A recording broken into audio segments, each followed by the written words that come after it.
এই পৃথিবী আমাদের কারো জন্য চিরস্থায়ী কোনো ঠিকানা নয়। আমাদের আগে যারা পৃথিবীতে এসেছেন তারাও দুনিয়া ছেড়ে চলে গিয়েছেন। একদিন আমিও চলে যাব, আপনারাও চলে যাবেন, কেউ আমরা থাকবো না।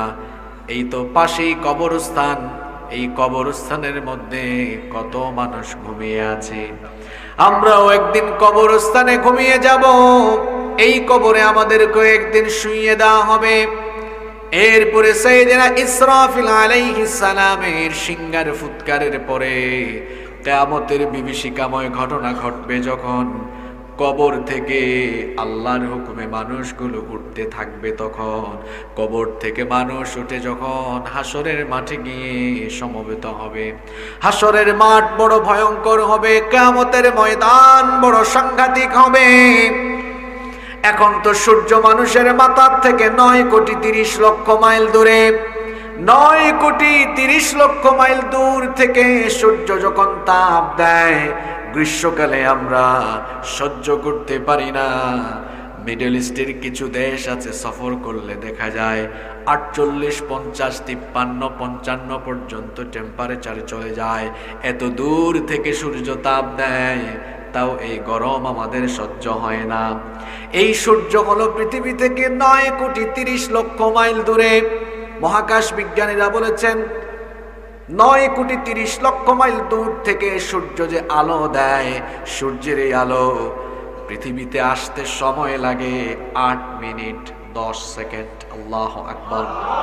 এই যে আমার উপরে কিছু বাতি জ্বলছে, অপারেটর ভালো জানবে, সম্ভবত এগুলো 50 বা 100 ইউনিট হতে পারে, কিন্তু গোটা দুনিয়াকে আলোকিত করছে সূর্য। এই সূর্যকে কি পরিমাণ টেম্পারেচার দেওয়া হয়েছে শোনেন। মহাকাশ বিজ্ঞানীরা বলেছেন সূর্যকে তাপমাত্রা দেওয়া হয়েছে 1,40,00,000 সেন্টিগ্রেড। আল্লাহু আকবার। 1,40,00,000 সেন্টিগ্রেড তাপমাত্রার হিট যদি সরাসরি দুনিয়ায় আসে, আমাদের ধানের ক্ষেতের ধান পুড়ে যাবে। এখন তো শীতকাল, ফুলকপি চাষ হবে না, টমেটোর চাষ হবে না, পেঁয়াজের চাষ হবে না, আলুর চাষ হবে না, কোনো চাষাবাদ হবে না, কারণ জমিন তামা হয়ে যাবে। আমাদের মাথার চান্দি ফেটে যাবে, গাছপালা জ্বলে পুড়ে ছাই হয়ে যাবে। মানুষ, পশু পাখি যা আছে কোনো কিছুই পৃথিবীতে বসবাস করতে পারবে না। এজন্য পৃথিবীকে বসবাস উপযোগী করার জন্য আল্লাহ তাআলার সৃষ্টি ব্যবস্থাপনা কত সুন্দর, কত চমৎকার। দেখেন সূর্যের আলো সরাসরি হিট করলে এই পৃথিবী বসবাসের অযোগ্য হয়ে যাবে। এই জন্য বায়ুমণ্ডলে অনেকগুলো স্তর আল্লাহ সৃষ্টি করেছেন। বিজ্ঞান তো এগুলো জেনেছে গত শতাব্দীতে, কিন্তু আল্লাহর কোরআনে এই কথাগুলো 1,500 বছর আগে আরো বলে দিয়েছেন। কি আল্লাহ বলেছেন, আমি আসমানের মধ্যে আমি আসমানকে 7 স্তরে বিভক্ত করেছি। বায়ুমণ্ডলে অনেকগুলো স্তর আছে। সায়েন্স নিয়ে যারা পড়াশোনা করে তারা জানে, বিজ্ঞান এগুলোর নাম দিয়েছে স্ট্রাটোস্ফিয়ার, আইনোস্ফিয়ার, ম্যাগনেটোস্ফিয়ার, এক্সোস্ফিয়ার। এইরকম অনেকগুলো বায়ুমণ্ডলীয় স্তর মহাশূন্যের মধ্যে বায়ুমণ্ডলে আছে। সোজা কথায় যদি আপনাদেরকে বোঝাতে চাই, ফিল্টার, পানির ফিল্টার বুঝেন তো? পানির মধ্যে যদি আয়রন থাকে, তো এই পানিকে বিশুদ্ধ করার জন্য বাজারে দেখবেন এখন 5 স্তরের, 6 স্তরের, 7 স্তরের ফিল্টার দেখা যায়। পানি যখন ফিল্টারিং হয়, 6-7 স্তরে পানি যখন পিউরিফাই হয়ে বের হয়, পানি তখন একেবারে মিনারেল ওয়াটারের মতো হয়ে যায়। দেখা যায় আয়রন যুক্ত পানি যখন বের হয়, তখন আয়রন যুক্ত থাকে না, হয়ে যায় আয়রন মুক্ত। রব্বুল আলামিন বায়ুমণ্ডলে অনেকগুলো ফিল্টার স্থাপন করেছেন। সূর্যের 1,40,00,000 সেন্টিগ্রেড হিটিং সরাসরি দুনিয়াতে আসে না। ওই বায়ুমণ্ডলীয় স্তর বা ওই ফিল্টারগুলোতে সূর্যের আলোকে আল্লাহ পিউরিফাই করে যে আলো হলে আমাদের গাছপালা বাঁচবে, চাষাবাদ হবে, মানুষ বেঁচে থাকবে, পশু পাখি বেঁচে থাকবে, ঠিক ততটুকু পরিমাণ আলো পিউরিফাই করে আল্লাহ আমাদের জন্য দুনিয়ায় পাঠান। একটু সুবহানাল্লাহ কইতে ইচ্ছা করে না আপনাদের? এই সূর্যকে যিনি পরিচালনা করেন তিনি কে? তো আমি বলছিলাম হাসরের মাঠ বড় ভয়ঙ্কর হবে, কিয়ামতের দিন এই সূর্য এত দূরে থাকবে না। চিটাগং থেকে আপনাদের এখানে আসলাম, হয়তো সব মিলাইয়া প্রায় অ্যাবাউট 200 কিলোমিটার হতে পারে, কিন্তু সূর্য আমাদের মাথা থেকে 9,30,00,000 মাইল দূরে। কিয়ামতের দিন ওই সূর্য মানুষের মাথার একেবারে নিকটবর্তী হয়ে যাবে। মাথার নিকটবর্তী যখন হবে সেদিন কোনো ফিল্টার থাকবে না, সেদিন কোনো বায়ুমণ্ডলীয় স্তর থাকবে না। কিয়ামতের ময়দান সেদিন তামায় পরিণত হয়ে যাবে। পাপী তাপী বেনামাজি সুদখোর ঘুষখোর জুয়াখোর যত পাপী তাপী আছে এদের মাথার চান্দি ফেটে যাবে। এই বিভৎস অবস্থা আমি আপনাদেরকে কি করে বুঝাই? মহিলারা যখন চুলায় ভাত রান্না করে পানি গরম হয়ে গেলে চাল যেমন উত্তপ্ত হয়ে ফুটতে থাকে, ঠিক তেমনি ভাবে মানুষের মাথার চান্দি ফেটে মগজগুলো গলে গলে গলে গলে বেয়ে বেয়ে পড়তে থাকবে। পিপাসার যন্ত্রণায় মানুষ কাতর হয়ে যাবে, জিহ্বাটা বের হয়ে কুকুরের মতো নাভিস্থল পর্যন্ত ঝুলতে থাকবে। কি বিভৎস অবস্থা, মানুষেরা ঘামের মধ্যে সাঁতার কাটবে। এখন তো আমাদের চতুর্দিকে সবুজ শ্যামল গাছপালা, কিয়ামতের মাঠে কোনো গাছপালা বৃক্ষরাজি থাকবে না। সেই দিন রব্বুল আলামিন দয়া করে 7 প্রকার মানুষকে তার আরশের ছায়ার নিচে জায়গা দিবেন। কথা যদি বুঝে থাকেন তো পুরুষোচিত কণ্ঠে সবাই জবাব দিয়ে বলেন, কিয়ামতের দিন কয় শ্রেণীর মানুষকে আল্লাহ আরশের ছায়ার নিচে জায়গা দিবেন? এই হাদিসটি বুখারী শরীফ, মুসলিম শরীফ, তিরমিজি, নাসাঈ সহ বিখ্যাত হাদিসের অনেকগুলো গ্রন্থে এক যুগে এই হাদিস বর্ণিত হয়েছে। হাদিস বর্ণনাকারী সাহাবী হচ্ছেন আবু হুরায়রা রাদিয়াল্লাহু আনহু, যিনি সর্বাধিক হাদিস বর্ণনাকারী সাহাবী। তিনি বলেছেন, রাসূল করিম সাল্লাল্লাহু আলাইহি ওয়াসাল্লাম বলেছেন, সাবাতুন ইউযিল্লুকুমুল্লাহু ফি যিল্লিহি ইয়াওমা লা যিল্লা ইল্লা যিল্লুহ। 7 শ্রেণীর মানুষকে রব্বুল আলামিন কিয়ামতের দিন তার আরশের ছায়ার নিচে জায়গা দিবেন, যেই দিন আল্লাহর আরশের ছায়া ছাড়া আর কোনো ছায়া থাকবে না। ভালো করে শুনেন, পারলে মুখস্থ করেন। 1 নাম্বার হচ্ছে আল ইমামুল আদিল, ন্যায়পরায়ণ শাসক, ন্যায়পরায়ণ নেতা, যিনি কখনো মানুষের উপরে অবিচার করেন না, জুলুম করেন না। 2 নাম্বার হচ্ছে ওয়াশাবুন নাশাআ ফি ইবাদাতিল্লাহ, ওই যুবক যে তার যৌবনকাল আল্লাহর ইবাদতে কাটায়। 3 নাম্বার হলো রাজুলুন কলবুহু মুআল্লাকুন ফিল মাসাজিদ, মসজিদের সাথে যার অন্তর ঝুলে থাকে, মসজিদের সঙ্গে যার অন্তরের টান থাকে। 4 নাম্বার হলো ওয়ারাজুলানি তাহাব্বান ফিল্লাহি ইজতামা আলাইহি ওয়া তাফাররাকা আলাইহি, যে ব্যক্তি কাউকে ভালোবাসবে আল্লাহর সন্তুষ্টির জন্য, আবার কারোর সাথে সম্পর্ক কাট করে দিবে আল্লাহর সন্তুষ্টির জন্য। 5 নাম্বার হলো ওয়ারাজুলুন দাআতহু ইমরাআতুন যাতু মানসাবিন ওয়া জামাল, ওই যুবক যে যুবককে সুন্দরী রূপসী কোনো নারী বাজে কাজের জন্য প্রস্তাব দেয়, আর যুবক তখন রিপ্লাই করে ইন্নী আখাফুল্লাহ, আমি ভয় করি কাকে? 6 নাম্বার হলো ওয়ারাজুলুন তাসাদদাকা বিসাদাকাতিন ফাআখফাহা হাত্তা লা তা'লামা শিমালুহু মা তুনফিকু বিয়ামিনিহি, ওই ব্যক্তি যেই ব্যক্তির ডান হাত কি দান করে বাম হাতও তার খবর পায় না। নাম্বার 7, 7 এবং সর্বশেষ হলো ওয়ারাজুলুন যাকারাল্লাহু খানিয়ান ফাফাদাত আইনা, ওই ব্যক্তি যেই ব্যক্তি নীরবে নিভৃতে একাকী হয়ে গেলে আজে বাজে চিন্তা করে না, বরং নীরবে নিভৃতে যখন সে হয়ে যায় একাকী, তখন আল্লাহর আযাবের ভয়, জাহান্নামের ভয়ে চোখের পানি ঝরায়, আর অনুতপ্ত হয়ে অশ্রুসিক্ত নয়নে বারবার বারবার বারবার আল্লাহর কাছে ফরিয়াদ করে। এই 7 শ্রেণীর মানুষকে কিয়ামতের দিন আরশের ছায়ার নিচে যিনি জায়গা দিবেন, গলার আওয়াজ বড় করে বলেন, তিনি কি? এই 7 কাতারের ভেতরে আমরা থাকতে চাই কি চাই না?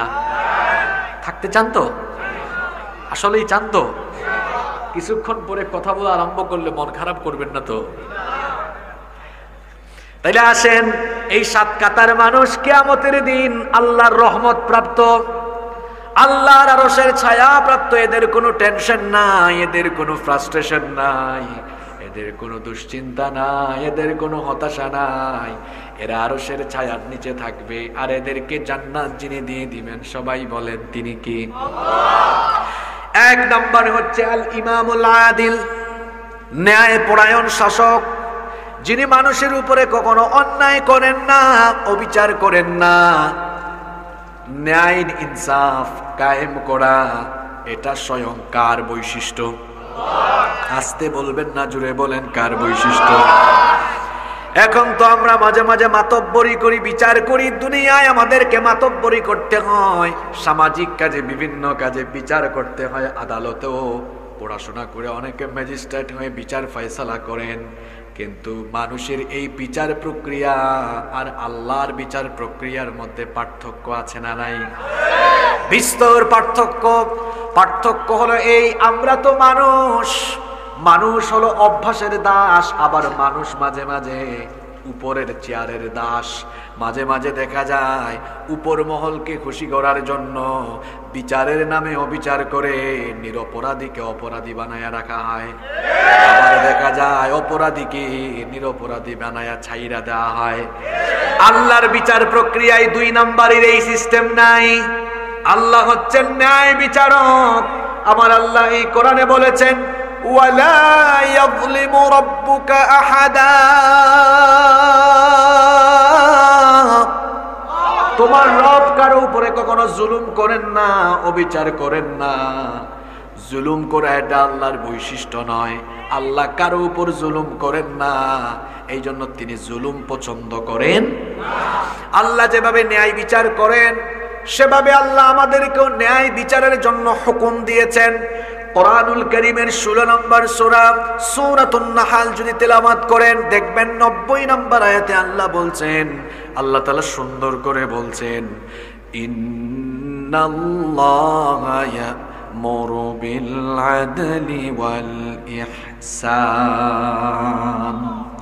নিশ্চয়ই আল্লাহ তোমাদেরকে ন্যায়, ইনসাফ এবং সদাচারের আদেশ দিচ্ছেন। আবার কোরআনুল কারীমের 49 নম্বর সূরা সূরাতুল হুজুরাতের 9 নম্বর আয়াতে আল্লাহ বলছেন, ওয়া আকাসিতু ইন্নাল্লাহা ইউহিব্বুল মুকসিতিন, ন্যায় বিচার করো, কারণ ন্যায় বিচারককে যিনি পছন্দ করেন, ভালোবাসেন, তিনি কে? আল্লাহ তাআলা তার হাবিবকেও বলছেন, ও আমার হাবিব, আপনিও যখন মানুষের মধ্যে ফয়সালা করবেন, বিচার করবেন, খবরদার আপনি বেইনসাফি করবেন না। রব্বুল আলামিন তার হাবিবকে কি আদেশ দিলেন শুনেন। কোরআনুল কারীমের 4 নম্বর সূরা সূরাতুন নিসায়ের 58 নম্বর আয়াতে আল্লাহ তাআলা বললেন, ওয়া ইযা হাকামতুম বাইনান নাসি আন তাহকুমু বিল আদল ইন্নাল্লাহা নি'মা ইয়া'iযুকুম বিহি ইন্নাল্লাহা কানা সামিআন বাসীরা। আল্লাহ তাআলা বলছেন, ও আমার হাবিব, ইযা হাকামতুম বাইনান নাস, যখন আপনি মানুষের মাঝে বিচার ফয়সালা করবেন, আন তাহকুমু বিল আদল, ন্যায় পরায়ণতার সাথে বিচার করবেন। আমার নবী একদিকে যেমন মসজিদে নববীতে ইমামতি করেছেন, অন্যদিকে মসজিদে নববীকে রাষ্ট্রীয় সচিবালয় বানিয়ে 10 বছর মদিনার রাষ্ট্রকেও তিনি পরিচালনা করেছেন। আমার নবী বিচারক ছিলেন, তিনি বিচার করতেন। যখন তিনি বিচার করতেন, দল কানামি করতেন না, দল প্রীতি, স্বজন প্রীতি দেখাতেন না। আল্লাহর নবীর বিচারের প্রক্রিয়াটা কেমন ছিল, একটা হাদিস আপনাদেরকে শোনাই। আপনাদের কি কষ্ট হচ্ছে নাকি?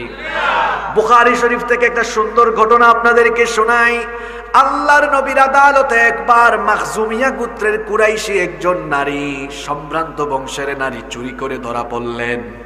এখন ইসলামে চুরির বিচার, চোর যদি ধরা পড়ে, এরপরে প্রমাণিত হয়ে যায়, চোরের কি কেটে দাও, হাত কেটে দাও।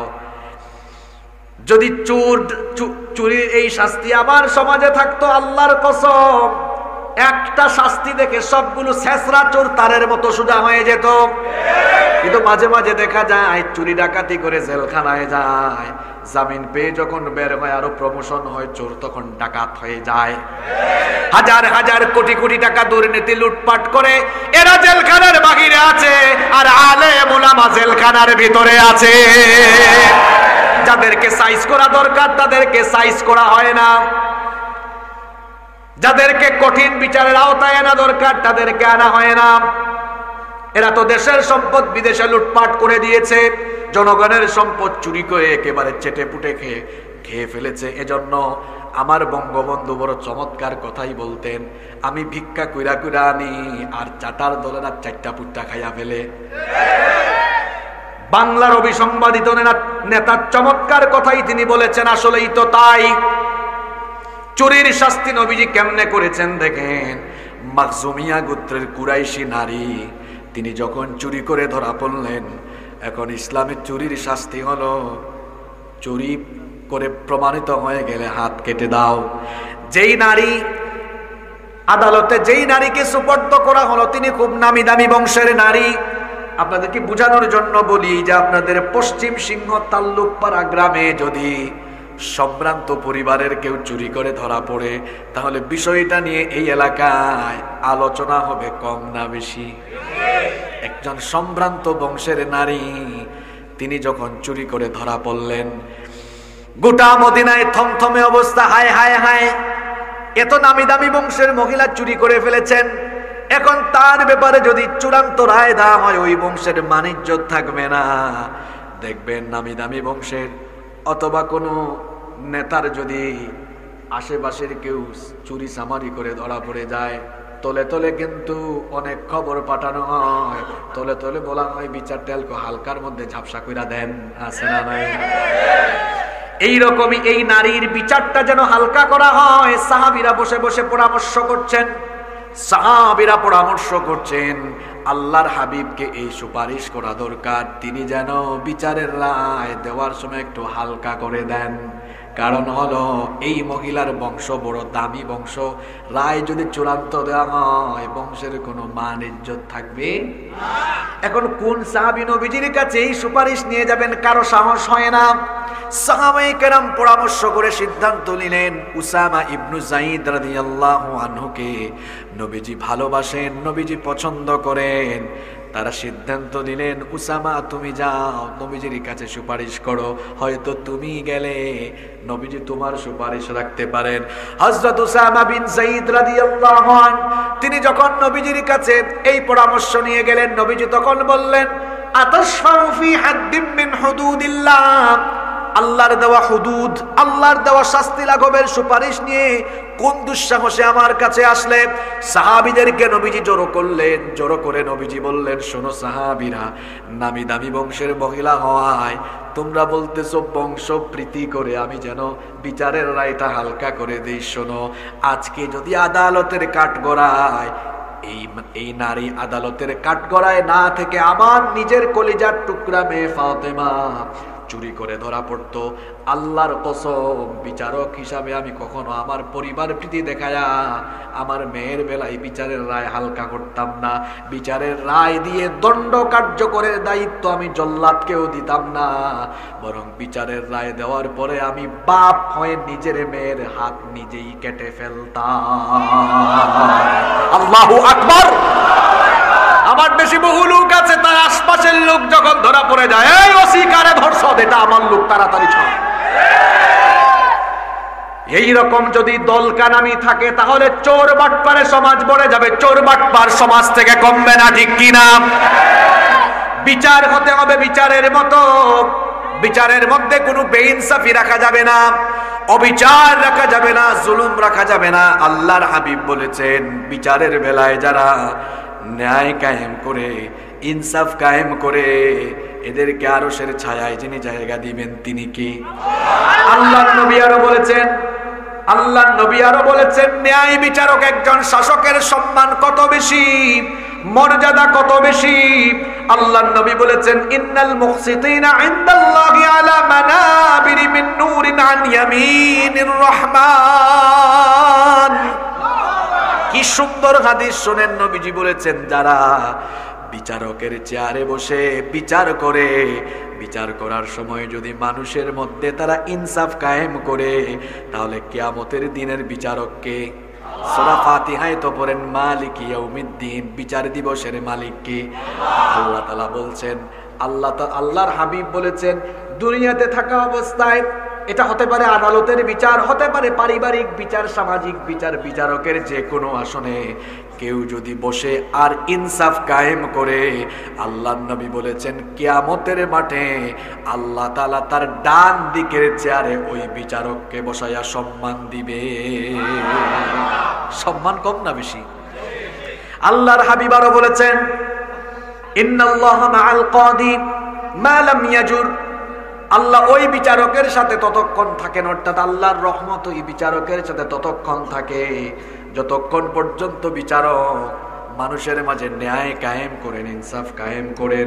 ফাইদা জাওরাবারি আল্লাহু মিন ওয়া আলজামাহুশ শাইতান, আর কোন ব্যক্তি যখন বিচারের সময় অন্যায় জুলুম আরম্ভ করে দেয়, আল্লাহর রহমত তার থেকে বিচ্ছিন্ন হয়ে যায় আর শয়তান তার সঙ্গী হয়ে যায়। নাউজুবিল্লাহ। এই বিচার ফয়সালা কোন কোন ক্ষেত্রে শুনেন? সব জায়গায় আপনি আদালত ইনসাফ কায়েম করবেন। যেমন আপনি একজন বাবা, আপনার ছেলে আছে, মেয়ে আছে, ছেলে মেয়ে লালন পালনে আপনি বেইনসাফি করবেন না। আমার সমাজে বেইনসাফির অভাব নাই। ছেলে আর মেয়েকে নিয়ে বাবা ভাত খেতে বসেছি, দেখা যায় মা আর বাবা ছেলেটাকে দেয় মাছের মাথা আর মেয়েটাকে দেয় লেজ। আছে না নাই? এটা কি ইনসাফ হলো না বেইনসাফি হলো? আপনারা কি ভাবছেন যে বিচার শুধু আদালত? না না না, বিচার ফয়সালা ইনসাফ আপনাকে সমাজ এবং পরিবার, সমাজ রাষ্ট্রের সব জায়গায় কায়েম করতে হবে। আপনি একজন বাপ, পরিবারের কর্তা, আপনার উচিত পরিবারের মধ্যে ইনসাফ কায়েম করা। দেখা যায় অনেক বাবা আছে 4 ছেলে 2 মেয়ে, সম্পদ আছে। আপনাদের এলাকায় বিঘা বলেন না কানি বলেন? কানি, 20 কানি সম্পদ। কি সুন্দর দেখা যায়, 4 ছেলেকে ভাগ করে দেয়, 4 পাশা 20, মেয়ে 2টা বাকি। কওমি মাদ্রাসায় ফারাইজ পড়ানো হয়, আলিয়া মাদ্রাসায় ফারাইজ মাওয়ারিস পড়ানো হয়। আবার আমার চেয়ারম্যান ভাই, তিনি ল থেকে পড়াশোনা করেছেন, ল ডিপার্টমেন্টে এলএলবিতে মুসলিম ল পড়ানো হয়, যেটাকে বলা হয় ল অফ ইনহেরিটেন্স, উত্তরাধিকার আইন। আমরাও ইউনিভার্সিটিতে পড়েছি, সেখানে আমরা মুসলিম ল পড়েছি। তো উত্তরাধিকার আইন, কিভাবে উত্তরাধিকারের মধ্যে সম্পদ বন্টন হবে, এই বিধানগুলো, আইনগুলো কি কোরআনে নাই? আমার সমাজে এই আইনের কোনো প্রয়োগ নাই। গরু খাওয়া মুসলমান দেখা যায় সম্পদ থেকে মেয়েকে ঠকায়, মেয়ের উপরে অবিচার করে। 4 ছেলের মধ্যে 20 কানি সম্পদ ভাগ করে দেয়, আর মেয়েকে বিয়ে দেওয়ার সময় বলে, আম্মাজান, আব্বাজান তোমাকে কিচ্ছু দিতে পারি আর না পারি, আব্বাজান আজকে তোমাকে দোয়া দিচ্ছি। আমার বোনেরা বাড়ি থেকে শুনছেন না, ঘুমাই গেছে? আছে না? আমার বোনেরা, আপনারা বলবেন আব্বাজান দোয়া লাগবে না, জিনিস দেন। শোনেন, যে বাবা মসজিদে এসে 5 ওয়াক্ত নামাজ আদায় করেন, তাহাজ্জুদও পড়েন, দান সদকাও করেন, হজও করেছেন, উমরাও করেছেন, বাবা হাজী সাহেব, 5 ওয়াক্তের নামাজি আপনি, মেয়েকে যদি ঠকান, আল্লাহর কসম সারা জীবনের নামাজ রোজা সবকিছু বাতিল হবে। কিয়ামতের দিন আল্লাহর সামনে জালিমের কাতারে আপনাকে দাঁড়ানো লাগবে। জন্য খবরদার, পরিবারের মধ্যেও অবিচার করা যাবে। আপনি একটা প্রতিষ্ঠানের পরিচালক, সেখানেও আপনি ইনসাফ কায়েম করবেন। আপনি সমাজে প্রতিনিধিত্ব করেন, সেখানেও ইনসাফ কায়েম করবেন। রাষ্ট্র পরিচালনায় দায়িত্বে থাকেন, সেখানেও ইনসাফ কায়েম করবেন। এইভাবে করে সকল জায়গায় সুবিচার কায়েম করবে যারা, কিয়ামতের দিন আল্লাহর আরশের ছায়ার নিচে জায়গা পাবে তারা। আমার চেয়ারম্যান ভাই তো এই কাতারে থাকার সুযোগ বেশি, কারণ উনি সমাজে বিচার করার সুযোগ পান। কম না বেশি? বেশি। এজন্য জনপ্রতিনিধিরা এই কাতারে থাকার সুযোগ বেশি। আমি তো প্রায় জায়গায় বলি, আদালতের বিচারক, জনপ্রতিনিধি, মেম্বার সাহেব, চেয়ারম্যান সাহেব, এমপি সাহেব, মন্ত্রী সাহেব, এরা জান্নাতে যাওয়া সহজ। এরা যদি শুধু দায়িত্ব পালনে একটু সুবিচার করেন, কিয়ামতের দিন আল্লাহ তাদেরকে আরশের ছায়ার নিচে জায়গা দিবেন, আর রহমানের চেয়ারের পাশে আল্লাহ তাদেরকে বসাবেন। আল্লাহু আকবার। 2 নম্বর হলো وَشَابٌ نَشَأَ فِي عِبَادَةِ اللَّهِ, ওই যুবক যে যে যুবক তার যৌবনকাল আল্লাহর ইবাদতে কাটায়, আমার যুবক ভাইরা আপনারা রেডি তো? আপনাদের ওয়াজ কিন্তু চলে এসেছে, সবাই রেডি? আল্লাহর হাবিব বলেছেন ওই যুবককে আল্লাহ কিয়ামতের দিন আরশের ছায়ার নিচে জায়গা দিবেন, যেই যুবক তার যৌবনকাল আল্লাহর ইবাদতে কাটায়। আমার কলিজার টুকরা যুবক ভাইয়েরা, কষ্ট পাবেন না, আমরা আপনাদেরকে বড় মহব্বত করি। আপনাদের যৌবন যাওয়ার কথা আল্লাহর ইবাদতে, কিন্তু দেখা যায় বেশিরভাগ যুবকের যৌবন চলে যায় মোবাইল চালাতে চালাতে। আজকে সমাজ নষ্টের মূল কারণ হলো এই মোবাইলের ফিতনা। আমার চেয়ারম্যান সাহেব কিছুক্ষণ আগে বক্তৃতায় বলেছেন পরকীয়া বেড়ে যাচ্ছে, অবৈধ সম্পর্ক, হারাম রিলেশন বেড়ে যাচ্ছে। আগের জামানায় আমি ইউনিভার্সিটিতে ওঠার পরে তখন দেখেছি ওই প্রথমে স্মার্টফোন আসা বের হয়েছে। আমরা যখন ইন্টারমিডিয়েট পর্যন্ত পড়েছি এগুলো ছিল না। তখন যখন মোবাইল ছিল না, আমার এখনো মনে আছে ক্লাস 5, 6, 7 পড়েছি, 8 পড়েছি। আমার বাচ্চা যারা বিদেশ থাকতেন, আমার বাড়ি তো সিলেটের বেশিরভাগ মানুষ প্রবাসে থাকে, ইংল্যান্ড আমেরিকায় থাকে। তো তখন দেখা যেত, আমি দেখতাম বাড়িতে আম্মু তারপরে ভাইয়া তারা চিঠি লিখতেন, চিঠি পৌঁছাইতে কয়েকদিন লাগতো। এরপরে ট্যাপ রেকর্ডার আসলো, ক্যাসেটের ফিতার মধ্যে ঘরের সবার ভয়েস রেকর্ড করে পাঠানো হতো। বিদেশ থেকে আসতো, ট্যাপ রেকর্ডার কানে লাগাইয়া খুব মনোযোগ দিয়ে শুনতো। এখন এই বাড়ির জরিনা ওই বাড়ির সকিনার সাথে খুব একটা যোগাযোগ করা যাইতো না। জরিনা সকিনার সাথে যোগাযোগ করতে হলে বাড়িতে উকি ঝুঁকি মারা লাগতো। উকি ঝুঁকি মারতে গিয়ে আবার ভয়ও ছিল কেউ দেখে ফেলে কিনা। জরিনার বাপ সকিনার বাপ দেখলে তো আবার ঝাড়ু নিয়েও আসতে পারে। কিন্তু এখন মোবাইল আসার কারণে অবস্থা হয়ে গেছে এমন, জরিনার বাড়িতে সকিনার বাড়িতে উকি দেওয়া লাগে না। জরিনার নামটা একটু ফেসবুকে সার্চ করে জরিনারে বের করে, অথবা কারো কাছ থেকে নাম্বারটা কোনো মতো পাইলেই জরিনারে রাত 12টার পরে তারপরে ফোন লাগায়।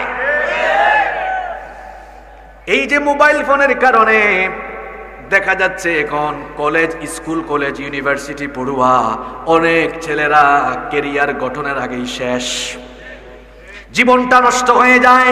বিবাহিত ভাইয়েরা বউ রেখে যখন বিদেশে যায়, ব্যবসায়িক সফরে যায়, বউকে বড় ভালোবাসে, বিশ্বাস করে ওইদিকে বউ পাশের বাড়ির নাসির উদ্দিন করিম উদ্দিনের সাথে ইটিস পিটিস, এইগুলা করে করেই সমাজ শেষ। বিবাহিতরাও শেষ, অবিবাহিতরাও। এখন আপনারা বলবেন হুজুর আমরা কি মোবাইল তাহলে বাদ দিয়ে দিব নাকি? না, মোবাইল তো আমাদের কল্যাণের জন্য, আপনি ব্যবহার করবেন পজিটিভলি, নেগেটিভলি নয়। এই যে আমার যুবকদের যে সময়টা মোবাইলের পিছনে যায়, এই সময়টা যদি পড়াশোনায় যেত, গবেষণায় যেত, প্রত্যেকটা যুবকের কেরিয়ার সুন্দর হয়ে যেত। ও আমার কলিজার টুকরা যুবক ভাইয়েরা, শোনো শোনো, এই যৌবনকাল হলো মানুষের জীবনের সবচেয়ে দামি সম্পদ। Youth is called the golden season of human life. যৌবনকালকে মানুষের জীবনের সোনালী সময় বলা হয়। যৌবনকালে আমাদের শরীরে শক্তি কম থাকে না বেশি থাকে? বেশি শক্তি। এই সময়ে যুবকরা চাইলে তার জীবনের উত্থান ঘটিয়ে দিতে পারে। আর এই সময় যদি যুবক পথভ্রষ্ট হয়ে যায়, তার জীবনের পতন তখন অনিবার্য হয়ে যায়।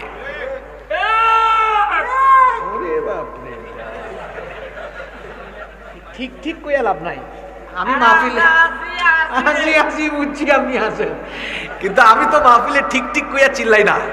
আমি মাহফিলে স্লো মোশনে কথা বলি, আর শ্রোতাদেরকে বলি ঠিক ঠিক বলার চাইতে কথা আমলের উদ্দেশ্যে শুনবেন। পারবেন ইনশাআল্লাহ? আচ্ছা সুবহানাল্লাহ, ঠিক আছে ঠিক আছে। খুব আবেগী শ্রোতা এখানে। হ্যাঁ, আল্লাহ কবুল করেন সবাইকে। কিছু মজার মানুষ থাকারও তো দরকার আছে। রাত 11টা বাজে এই ধরনের দুই একটা শ্রোতা না থাকলে ওয়াজের তালও পাওয়া যায় না, ঠিক কিনা?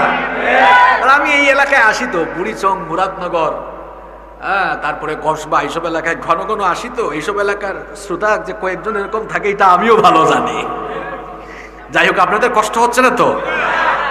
আমি বেশি লম্বাও করবো না, বেশি লম্বা আমি বলতেও পারি না, ছোট মানুষ তো কুলাইতে পারি না, কষ্ট দিব না আপনাদেরকে। ধৈর্য ধরে শুনবেন তো ইনশাআল্লাহ? বলছিলাম যুবক ভাইয়েরা, এই সময়টা হলো আমাদের জীবনের স্বর্ণালী সময়। কিয়ামতের দিন এই যৌবনকালের হিসাব না দিয়ে নড়াচড়া করতে পারবেন না, পা নাড়াতে পারবেন না। আল্লাহর হাবিব বলেছেন লা তাযুলু কদমা ইবনে আদম মিন ইনদি রাব্বিহি হাত্তা ইউসআলা আন খামসিন। 5টি প্রশ্নের জবাব না দিয়ে কিয়ামতের দিন আল্লাহর কোন বান্দা এক কদম নড়ার সুযোগ পাবে না। জুড়ে বলেন কয়টা প্রশ্ন? 1 নম্বর প্রশ্ন হবে আন উমরিহি ফিমা আফনাহু। আল্লাহ জিজ্ঞেস করবেন, বান্দা তোমার জীবন কোথায় কেমনে কাটিয়েছো বলো। 2 নম্বর প্রশ্ন করা হবে আন শাবাবিহি ফিমা আবলাহু। আল্লাহ বলবেন, বান্দা তোমার যৌবন কাল কোথায় কাটিয়েছো, জরিনা সকিনার পিছনে না আমার ইবাদতে। 3 নম্বর প্রশ্ন আল্লাহ করবেন মালুহু মিন আইনা কাসাবাহু। কিরে তোর তো ধন দৌলত অনেক ছিল, ধন দৌলত কোন পথে উপার্জন করেছিস, হালাল না হারাম হয়েতে। 4 নম্বর প্রশ্ন করা হবে ওয়াফিমা আনফাকাহু। ধন সম্পদগুলো কোথায় কোথায় ব্যয় করেছো। 5 এবং সর্বশেষ প্রশ্ন হলো মাযা আমিলা ফিমা আলিমা। যতটুকু জানতে ততটুকু আমল করতে কিনা। এর মধ্যে একটা প্রশ্ন যৌবনকালের ব্যাপারে আছে না নাই? যুবক ভাইয়েরা সাবধান সাবধান সাবধান। এই যৌবনকাল কিন্তু রঙের সময় নয়, তামাশার বয়স নয়। এই যৌবনকাল বড় দামি সময়। যৌবনকালের প্রত্যেকটা মুহূর্তের হিসাব যার কাছে দিতে হবে, গলার আওয়াজ বড় করে বলেন তিনি কে? যেহেতু যৌবনকালের হিসাব আল্লাহর কাছে পই পই করে দিতে হবে, পুঙ্খানুপুঙ্খ দিতে হবে, সেহেতু এই যৌবনকাল চলে যাওয়ার আগে যৌবনকাল কাজে লাগানোর দরকার আছে না নাই? তাকায় দেখেন আমার বাবার বয়সী সম্মানিত অনেক চাচারা এখানে আছেন, চুল পেকে গিয়েছে, দাড়িও পেকে গিয়েছে, কিন্তু আমার এই চাচারাও তো একদিন আমাদের মতো যুবক ছিল কি ছিল না? আজ তাদের যৌবন ফুরিয়ে গিয়েছে। যে যৌবন চলে যায় সেই যৌবন আর ফিরে আসে। Nobody wants to lose youth time. কেউ যৌবন হারাতে চায় না। আর এই যৌবন চলে গেলে হাজার হাজার কোটি টাকা, ক্ষমতা, প্রভাব, প্রতিপত্তি দিয়ে হারানো যৌবনকে ফিরিয়ে আনাও যায়। এজন্য যৌবন থাকাকালীন যৌবনের কদর করা দরকার। নবীজিও বলেছেন শাবাবাকা ক্বাবলা হারামিক। ইগতানিম, গনিমত মনে করো। বুড়া হওয়ার আগে যৌবনকালকে গনিমত মনে করো, যৌবনকালকে কাজে লাগাও, যৌবনকালের কদর করো। এখন আপনাদের প্রশ্ন হলো, ভাই আমরা যৌবনকাল কেমনে কদর করব, যৌবনের মূল্যায়ন কেমনে করব, যৌবন কেমনে কাজে লাগাবো? সবাই বলেন তো দেখি, অলসতা ঝেড়ে ফেলে দিয়ে সবাই বলেন তো দেখি, যৌবন যিনি দান করেছেন তিনি কি? তো যৌবনের কদর কেমনে করবেন? যৌবন দাতা যিনি, যৌবন পাওয়ার মালিক হলেন তিনি। যৌবন দিয়েছেন যিনি, যৌবনের সকল শক্তি সামর্থ্য পাওয়ার হকদারও তিনি। কিন্তু আমাদের যৌবন চলে যাচ্ছে তামাশা করতে করতে, গান বাজনা বাজাতে বাজাতে। আমাদের যৌবন যাচ্ছে বিশ্বকাপের খেলা দেখতে দেখতে। আমাদের যৌবন যাচ্ছে মোবাইল ফোনের মধ্যে গেমস খেলতে খেলতে, মোবাইলের মধ্যে পাবজি আর বাবজি খেলতে খেলতে। আছে না নাই? এক ছেলে তার মেয়ে, এক ছেলেকে তার মা 50 টাকা দিয়ে এমবি কিনে দেয় নাই বলে চাঁদপুরে এক ছেলে তার মাকে জবাই করে ফেলেছে। এই হলো বর্তমান জামানার আজীব অবস্থা। কি করুণ অবস্থা! শুনেন শুনেন, মন দিয়ে শুনেন কথাগুলা। বাচ্চাদের হাতে ছোটবেলায় কখনো মোবাইল ফোন তুলে দিয়েন না। এক বাপ একদিন কই, হুজুর আমার মেয়ে ক্লাস 8-এ 1 নাম্বার হয়ে গেছে, আমি খুব খুশি হয়েছি, এই জন্য আমি তাকে মোবাইল ফোন গিফট করেছি, আইফোন। আমি বললাম তাই, ভালো করছেন, কিছুদিন পর আপনার জামাই গিফট করবে। এই ছোট্ট মেয়েটার হাতে কি মোবাইল দেওয়ার দরকার আছে নাকি? আপনারা তো ঠিক কইলেন, আপনাদের অবস্থাও হলো এমন। আপনারাও দেখেন অনেক মহিলারা আছে, দেখবেন বাচ্চা একটু কান্না করলেই বাচ্চার হাতে দিয়ে দেয় ফোন। আপনারাও বাচ্চার হাতে ফোন দেন, বাবা তুমি কেঁদো না। এখানে আমার চেয়ারম্যান সাহেব সহ এই যে আরেক চাচা আছেন, জিজ্ঞেস করে দেখেন আমরা যখন ছোট ছিলাম কান্না করলে আমাদের আব্বা আম্মা আমাদের হাতে দিত খেলনা, ঠিক না? আমাদের হাতে দিত খেলনা, আমাদের হাতে দিত এই যে কি জানি একটা বাজে, এটাকে কি বলেন? ঝুনঝুনি। ঝুনঝুনি দিত, গাড়ি দিত, খেলনার উড়োজাহাজ ছিল, এগুলো দিত। আমার এখনো মনে আছে, আমার ভাইয়েরা আমাকে উড়োজাহাজ, খেলনার উড়োজাহাজ কিনে দিয়েছে, আমার আব্বু আমাকে সাইকেল কিনে দিয়েছে। ছোট ছোট সাইকেল থাকে, এগুলো কিনে দিয়েছে, আমরা খেলাধুলায় সময় কাটাতাম। আর এখনকার মা বাপ বাচ্চাদের হাতে একদম ছোট মোটো গুলুগুলু অবস্থায় থাকতে মোবাইল দিয়ে দেয়। 3 বছরের বাচ্চা যেভাবে অ্যান্ড্রয়েড ফোনে স্ক্রল করে, আমরা 30 বছরের মানুষ অনেক সময় অবাক হয়ে যাই। বাচ্চাদের হাতে আমরা ফোন দিয়ে বাচ্চাগুলাকে শেষ করে দিচ্ছি। আজকের 10 বছরের বাচ্চার মাইগ্রেনের সমস্যা ইন্ডিয়ায় যায়।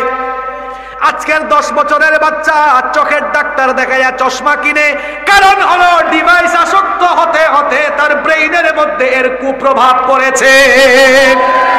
আর আমার 80 বছরের বুড়া চাচারা দেখেন ফিজিক্যালি স্ট্রং, এখনো চশমা ছাড়া চোখে দেখে, কারণ মোবাইলের পেছনে, প্রযুক্তির পেছনে তারা সময় ব্যয় করে নাই।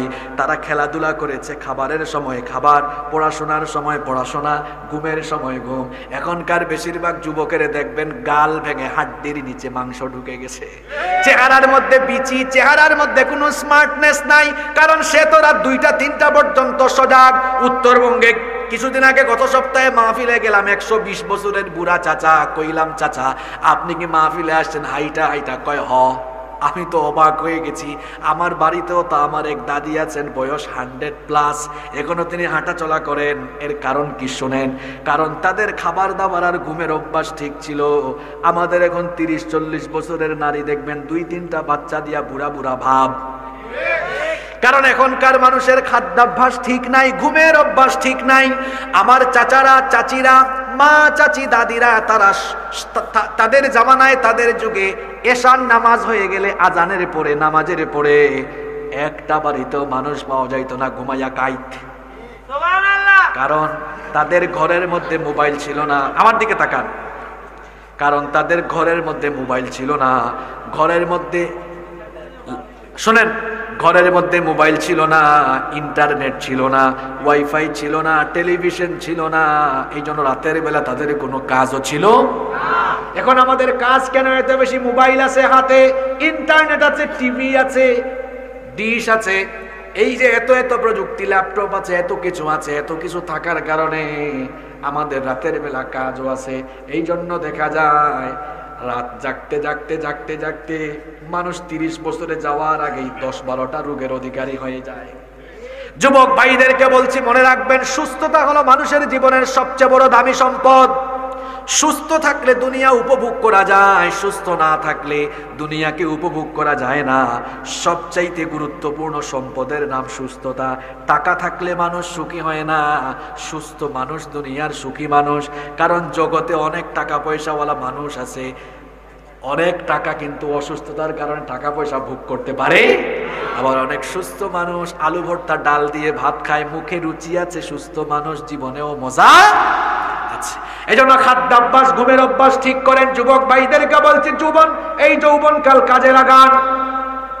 যৌবন বয়সে মোবাইলে বেশি আসক্ত হয়ে যাবেন না, জুয়ায় আসক্ত হয়ে যাবেন না, মাদক আসক্ত হয়ে যাবেন না। মাদকের ছোবলে আমার যুবকের অবস্থা শেষ। আল্লাহ কোরআনে বলেছেন, ইন্নামাল খামরু ওয়াল মাইসিরু ওয়াল আনসাবু ওয়াল আজলামু রিজসুম মিন আমালিশ শাইতান। মদ, জুয়া, প্রতিমা, বেদী এবং শয়তানের তীর নিক্ষেপকারী বস্তু সমূহ, এগুলো হলো শয়তানি কাজ। অনেক যুবক ছেলেরা এখন ক্রিকেট খেলা নিয়ে জুয়ায় বাজি ধরে, ফুটবল খেলার জুয়ায় বাজি ধরে, ক্রিকেট খেলা ইন্ডিয়ায় জুয়া ধরে, বুড়িচঙে, পশ্চিম সিংহে, নাই পাবজি নিয়ে জুয়া ধরে। খবরদার, জুয়াকে হারাম করে দিয়েছেন কে?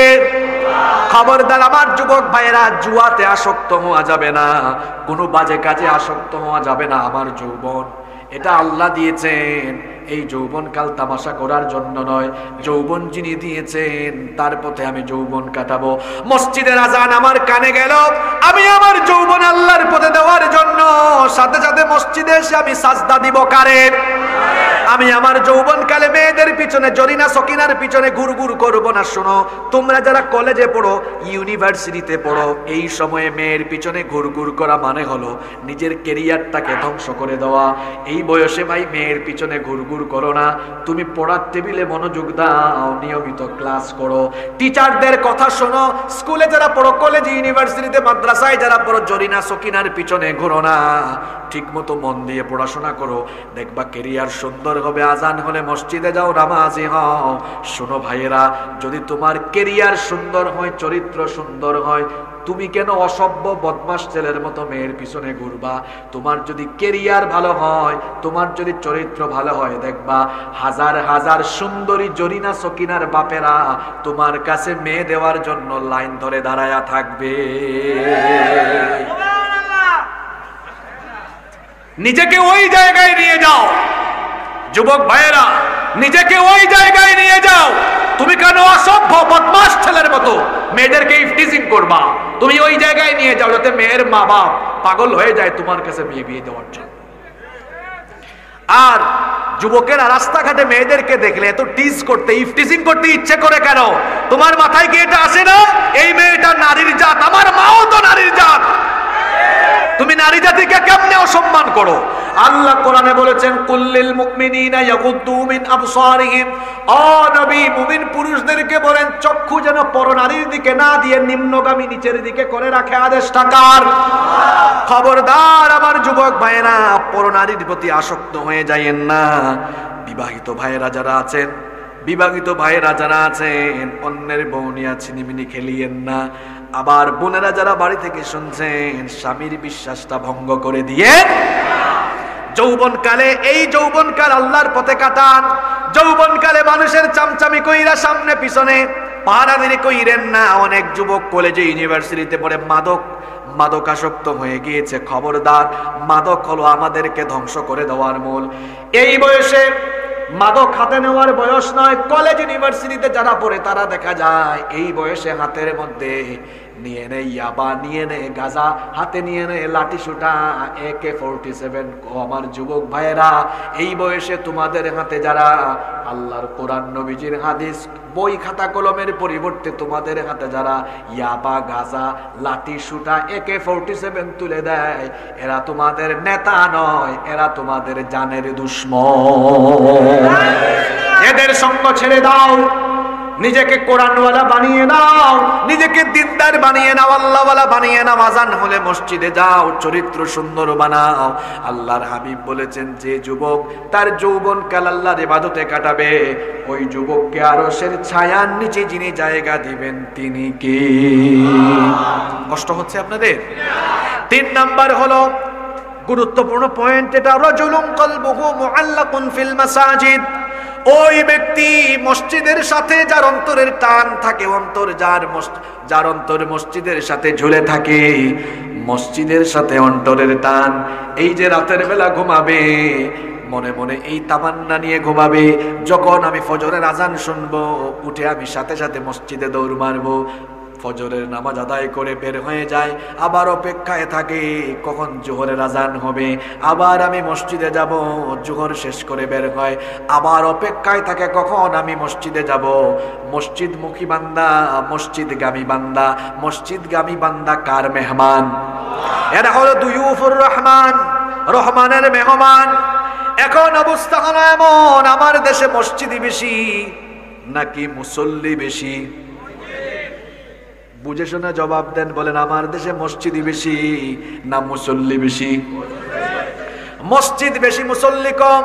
মাহফিল তো হচ্ছে মসজিদের মাঠে, আমার দেশে ওয়াজের মাঠে মানুষ বেশি, মসজিদের জামাতে মানুষ সবচেয়ে বেশি। ওয়াজ শুনে মাইকম্যান, কিন্তু দেখা যায় অনেক মাইকম্যানের নামাজের খবর নাই। আপনি রাগ করেন না, এই মাইকম্যান ভাইকে দেখতে ভালো লাগছে, দেখছেন দাঁড়িয়ে আছে, মনে হয় নামাজি মানুষ, আল্লাহ ওনাকে কবুল করে নেন। অনেক মাইকম্যান আছে, শুধু মাইকম্যানের কথা কি, আপনারা কি করেন? আমি মাদারীপুর মাহফিলে গিয়েছি, উপজেলা চেয়ারম্যান সাহেব মাহফিলে হাজির। চেয়ারম্যান সাহেব বললেন, হুজুর মাহফিলে আমি বহু বছর ধরে আসি, আমার একটা আক্ষেপ আপনাকে আমি বলতে চাই। আমি বললাম, চেয়ারম্যান সাহেব আপনি বলেন, কোনো অসুবিধা নাই। তিনি বললেন, হুজুর এই মাহফিল থেকে আমি যখন মুনাজাত করে বিদায় নেই, মাঝে মাঝে আমি দেখি অনেক যুবক যারা মাহফিলে ছিল, এরা আবার রাস্তার দুই ধারে দাঁড়ায়া দাঁড়ায়া পেশাব করে। তার মানে অনেকে আছে মাহফিল শুনে, আমলের বেলায় কোনো খবর। আমার দেশে ওয়াজ হয় বেশি, আমল হয় কম, কিন্তু কথা হবে এমন অবস্থা হওয়া দরকার, এমন কথা হবে কম, কাজ হবে। আমরা কথা কই বেশি, ফডর ফডর বেশি, কামের বেলায় আমাদের কোনো খবর। খবরদার, এইরকম হওয়া যাবে না। এই যে আপনারাই বললেন হ্যাঁ মসজিদ বেশি মুসল্লি কম, আহারে আমাদের মসজিদগুলো আজ হয়ে গেছে পাকা, একটা মসজিদও কাঁচা নাই। আমাদের মসজিদ হয়েছে পাকা কিন্তু মুসল্লি কাঁচা। আর নবীজির মসজিদ ছিল কাঁচা, মুসল্লি ছিল পাকা। আমাদের মসজিদের ছাদ হলো, আমাদের মসজিদের ছাদ ঢালাই করা, আর নবীজির মসজিদ ছাদ ঢালাই করা ছিল না, খেজুর পাতার ছাউনি ছিল। আমাদের মসজিদের পিলারটাও কি সুন্দর টাইলস দিয়ে মোড়ানো, নবীজির মসজিদের পিলার ছিল খেজুরের গাছের ডাল। আমাদের মসজিদের নিচে দেখেন ফ্লোর গুলোতে টাইলস লাগানো। এখন তো শীতের দিন এসেছে, প্রত্যেক মসজিদে হবে কার্পেট বিছানো, আর নবীজির মসজিদে নিচে কোনো কার্পেট ছিল না, টাইলসও ছিল না, মরুভূমির বালু। সাজদা দিলে নাকে কপালে ধুলা বালু লেগে যেত, আবার অল্প একটু বৃষ্টি হলে কাদা হয়ে যেত। আল্লাহর হাবিব সাজদা দিলে মাথা উঠালে দেখা যেত নবীজির কপাল মুবারকের মধ্যে কাদামাটি লেগে গিয়েছে, হাতে পায়ে সাহাবীদের কাদামাটি লেগে গিয়েছে। তখন মসজিদটা ছিল কাঁচা, মুসল্লি ছিল। আর এখন অবস্থা উল্টা, মসজিদ হয়ে গেছে পাকা কিন্তু মুসল্লির অভাবে মসজিদ হয়ে গেছে ফাঁকা। আজকে ছিল জুমার দিন, মসজিদ ছিল পরিপূর্ণ, আসরের সময় মানুষ নাই। দেখা যায় আমার দেশে জুমার দিনে যত মানুষ হয় অন্যান্য ওয়াক্তে মানুষ তত কম না বেশি? আমার দেশে নামাজ পড়েন না পার্টি কয় প্রকার শোনেন। এক নাম্বার হলো সাপ্তাহিক নামাজি, হেতে শুধু সপ্তাহে জুমার দিনে আসে আর কোনো খবর নাই। এই ধরনের সাপ্তাহিক নামাজি আমাদের পশ্চিম সিংহতে নাই। দুই নম্বরে হলো মাসিক নামাজি, সারা বছর আসলে আসুক না আসলে নাই, রমজানের এক মাস খুব নামাজি, এই রকম মাসিক মুসল্লি আমাদের ইউনিয়নে নাই। দুই নম্বর হলো বার্ষিক মুসল্লি, সারা বছর আসলে আসুক না আসলে নাই, দুই ঈদের নামাজ মিস নাই, এই ধরনের বার্ষিক মুসল্লি আমাদের বুড়িচঙ্গে নাই। চার নম্বর হলো সিজনাল নামাজি, সব সময় আসলে আসুক না আসলে নাই, সবে বরাতের রাত মিস হয় না, মসজিদে গেলে কিছু জিলাপি পাওয়া যাবে, তোবারক খাওয়া যাবে, এই ধরনের সিজনাল মুসল্লি আমাদের বুড়িচঙ্গে নাই। পাঁচ নাম্বার শুধু জানাজার নামাজি, ঢাকা শহরে থাকে, বাসা থেকে ফ্ল্যাট থেকে মাত্র 100 হাত দূরে মসজিদ, ফজরের নামাজে যায় না, কিন্তু পশ্চিম সিংহতে কেউ মারা গেলে জানাজার নামাজ মিস দেয় না। বুঝলাম না, 5 ওয়াক্ত নামাজের খবর নাই, জানাজার নামাজে আবার খবর আছে। তার মতলব আপনারা না বুঝলেও আমি বুঝছি, আসলে ফজরের নামাজের আগে বক্তৃতা দেওয়ার সুযোগ নাই, জানাজার নামাজের আগে বক্তৃতা দেওয়ার সুযোগ আছে। এই 5 ওয়াক্ত নামাজি, এই 5 প্রকার নামাজি, এরা হলো মাঝে মাঝে নামাজ পড়েন না পার্টি, ইচ্ছা হলে আসে ইচ্ছা হলে আসে না। এই সকল নামাজিদের ব্যাপারে আপনাদের ঠোঁটের আগায় মুখস্থ এমন সূরা আল্লাহ বলেছেন, এই সূরা আপনারা সবাই পারেন, তিলাওয়াত করেন আমার সঙ্গে। আল্লাহ বলেছেন ফাওয়াইলুল লিল মুসাল্লিন, আল্লাহ বলছেন এই নামাজিরা ধ্বংস, এই নামাজিরা ধ্বংস। আচ্ছা আপনারা বলেন তো, আপনারা তো শিক্ষিত মানুষ, নামাজ আল্লাহ দিয়েছেন ধ্বংস হওয়ার জন্য না নাজাতের জন্য? কিন্তু আল্লাহ এখানে বললেন উল্টা, ধ্বংস নামাজিদের জন্য। তার মানে কিছু কিছু মানুষ নামাজি হয়ে ধ্বংস জাহান্নামী হবে। এখন কারা ধ্বংসপ্রাপ্ত নামাজি? এই জবাব আমার মতো ছোট হুজুর কেন দিবে? পরের আয়াতে আল্লাহ নিজেই জবাব দিয়ে দিলেন, আল্লাযীনা হুম আন সালাতিহিম সাহুন। নামাজের ব্যাপারে যারা বেখবর, নামাজের ব্যাপারে যারা উদাসীন, নামাজের ব্যাপারে যারা গাফেল, মাঝে মাঝে আসে মাঝে মাঝে আসে না, এই ধরনের মাঝে মাঝের নামাজ জান্নাতের জন্য কোনো কাজে লাগবে? এবার আমরা আল্লাহকে জিজ্ঞেস করলাম, ওগো আল্লাহ কোন নামাজ আমাদের জান্নাতের জন্য কাজে লাগবে? আল্লাহ জবাবটা সুন্দর করে দিয়ে দিলেন, ওয়াল্লাযীনা হুম আলা সালাওয়াতিহিম ইউহাফিযুন। ওই নামাজ কাজে লাগবে যারা 5 ওয়াক্ত, প্রত্যেক দিনের 5 ওয়াক্ত নামাজের হেফাজত করে, প্রত্যেক দিন আজান শুনলেই 5 ওয়াক্ত নামাজে চলে যায় যারা। আল্লাহ এদের ব্যাপারে সুসংবাদ কিভাবে দিলেন শোনেন, উলাইকা হুমুল ওয়ারিসুনাল্লাযীনা الذين يرثون الفردوس هم فيها خالدون 5 ওয়াক্তের এই নামাজি বান্দারা যখন দুনিয়ার সফর শেষ করে চলে যায় এরা তখন আল্লাহর জান্নাতুল ফিরদাউসের ওয়ারিশ হয়ে যায়। আমরা আল্লাহর জান্নাত চাই কি চাই না? তো যে ঈমান আপনাকে মসজিদে আনতে পারে না এই ঈমান কি আপনাকে জান্নাতে ঢোকাতে পারবে? নিজের ঈমান ঠিক করেন। 12টা পর্যন্ত ওয়াজ শুনে যাবেন, ফজরের নামাজ কাজা করবেন, এই রকম মুসলমান আপনি হইেন না। একজন মুসলমানের প্রথম পরিচয় হলো নামাজের ব্যাপারে তার কোনো কম্প্রোমাইজ থাকবে? সবার আগে নামাজ, সবার আগে নামাজ, সবার আগে নামাজ, সবার আগে নামাজ, সবার আগে নামাজ, এরপরে বাদবাকি কাজ। আর এই নামাজটা হতে হবে মসজিদে জামাতের সাথে। মসজিদগামী বান্দাদের ব্যাপারে হাদিসে বলা হয়েছে রাজুলুন কলবুহু মুআল্লাকুন ফিল মাসাজিদ, মসজিদের সাথে যার অন্তরের টান থাকে এই মানুষগুলাকে কিয়ামতের দিন আরশের ছায়ার নিচে যিনি জায়গা দিবেন, গলার আওয়াজ বড় করে বলেন তিনি কে? কষ্ট হচ্ছে নাকি আপনাদের? আর 15 মিনিট থাকা যাবে না?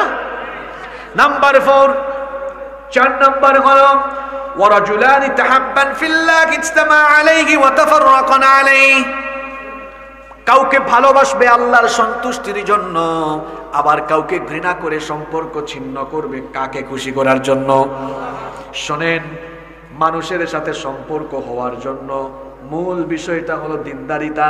যার মধ্যে দিনদারিতা আছে তার সঙ্গে আমার সম্পর্ক আছে। অন্তরঙ্গ সম্পর্কের জন্য দিনদারিতা হলো আবশ্যক।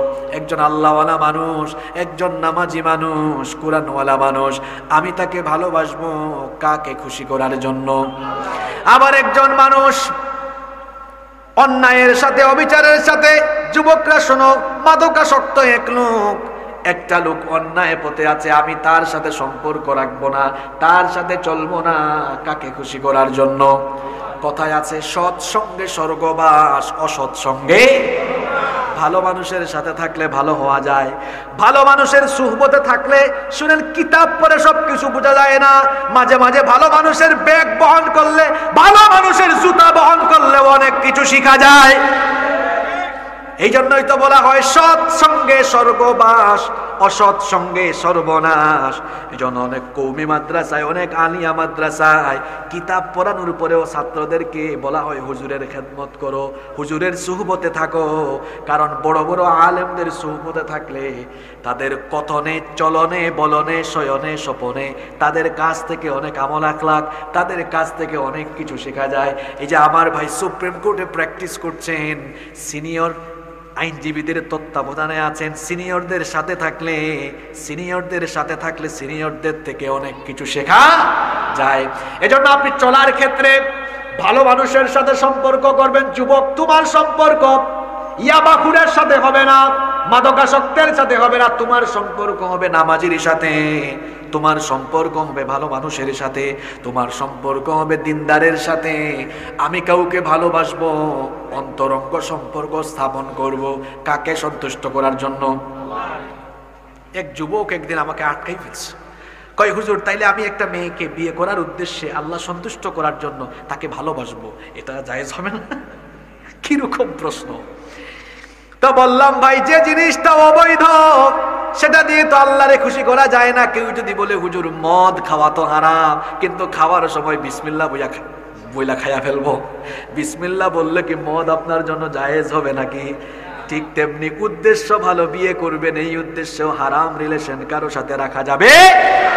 ব্লক লিস্টে ফালাইয়া দাও। যুবক ভাইয়েরা, আলেমদের সাথে সম্পর্ক তৈরি করো, ভালো ভালো মানুষদের সাথে সম্পর্ক তৈরি করো, অসৎ সঙ্গ ছেড়ে দাও, আরশের ছায়ায় জায়গা দিবেন কি? মান আহাব্বানিল্লাহ ওয়া আবগাদানিল্লাহ ওয়া আতানিল্লাহ ওয়া মানাআলিল্লাহ ফাকাদ ইসতাকমালাল ঈমান। যে ব্যক্তি কাউকে ভালোবাসবে আল্লাহর সন্তুষ্টির জন্য, ঘৃণাও করবে আল্লাহর সন্তুষ্টির জন্য, কোনো কিছু দান করবে আল্লাহর সন্তুষ্টির জন্য, মাঝে মাঝে আবার দান থেকেও বঞ্চিত থাকবে আল্লাহর সন্তুষ্টির জন্য, এই লোকগুলোর ঈমানটা পরিপূর্ণ হয়ে যাবে বলেছেন মুহাম্মদ সাল্লাল্লাহু। নাম্বার 5, আবার যুবকের ওয়াজ চলে এসেছে। 5 নাম্বার হলো ওয়ারাজুলুন দাআতহু ইমরাআতুন যাতু মানসাবিন ওয়া জামাল। ওই যুবক, যে যুবককে কোনো সুন্দরী মেয়ে প্রপোজ করেছে বাজে কাজের জন্য, আর যুবকটা রিপ্লাই দিবে ইন্নী আখাফুল্লাহ, আমি আল্লাহকে ভয় করি। এখানে যুবক তরুণ যারা আছেন শোনেন, একটা সুন্দরী মেয়ে, রূপসী মেয়ে যদি আপনাকে কখনো বলে আই লাভ ইউ, জবাব কি হয়? আরে বাপরে বাপ, কি খুশি, কয় আই লাভ ইউ টু। হাসতেছে, দেখছেন পোলা পায়, হাসির ওয়াজ চলতেছে না। শোনো যুবক ভাইয়েরা, তোমার চেহারা আর কি সুন্দর, কি সুন্দর তোমার চেহারা। ইউসুফ নবীর নাম শুনেছো? ইউসুফ আলাইহিস সালামের নামে কোরআনের 12 নম্বর সূরা আছে। ইউসুফ নবীকে আল্লাহ তাআলা এই দুনিয়ার অর্ধেক সৌন্দর্য দান করেছেন। আল্লাহু আকবার! এত সুন্দর করে আল্লাহ তাকে বানিয়েছেন, তার চেহারার দিকে তাকালে চোখ ফেরানো যেত না।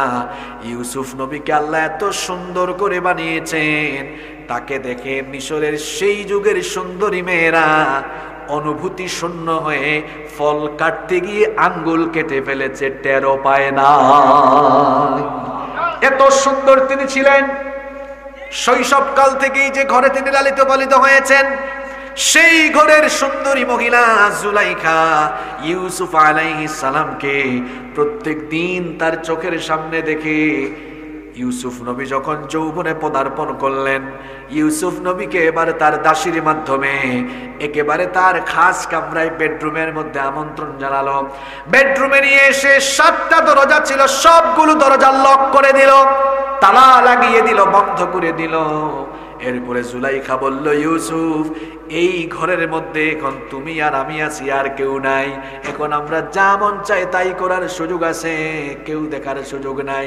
ইউসুফ নবী মনে মনে বলছে, দুষ্ট মহিলা বলে কি, বলে এখানে নাকি আমি আর সে, আর কেউ নাই।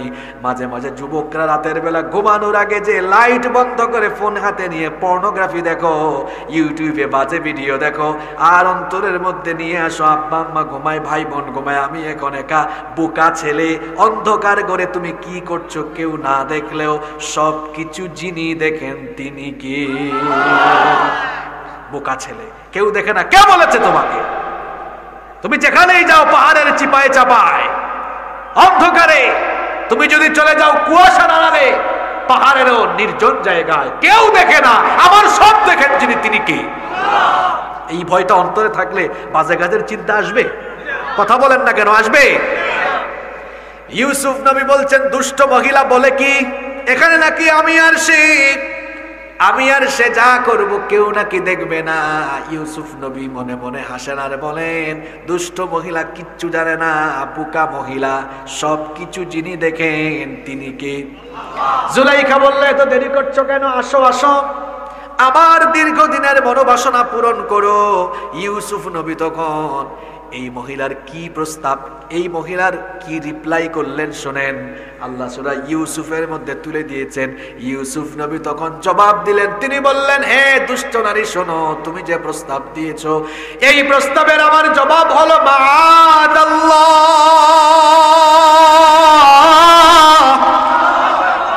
আমি এই বাজে কাজ থেকে আল্লাহর কাছে পানাহ চাই।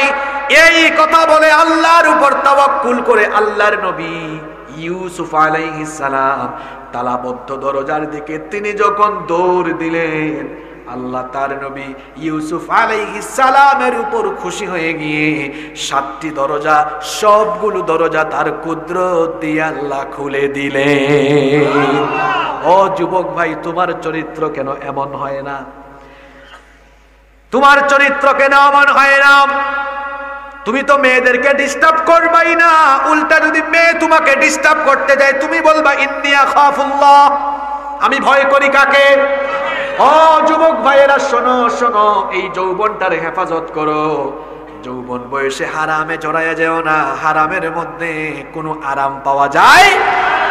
জান্নাতে যাব কত সহজ দেখেন। আল্লাহর হাবিব আপনাদেরকে উদ্দেশ্য করে বলেছেন, মাইয়াবমাল্লি মা বাইনা লাহিয়াইহি ওয়া রিজলাইহি আযমানু লাহুল জান্নাহ, যে ব্যক্তি তার দু চোয়ালের মধ্যবর্তী জায়গা অর্থাৎ জিহবা আর দু উরুর মধ্যবর্তী জায়গা অর্থাৎ লজ্জাস্থান, এই দুটো জিনিসের জিম্মাদারি যারা গ্রহণ করবে, যে যুবক তার চরিত্রের জিম্মাদারি গ্রহণ করবে, নবীজি বলেছেন কাল কিয়ামতের দিন আমি নিজে তার জন্য জান্নাতের জিম্মাদার হয়ে যাব।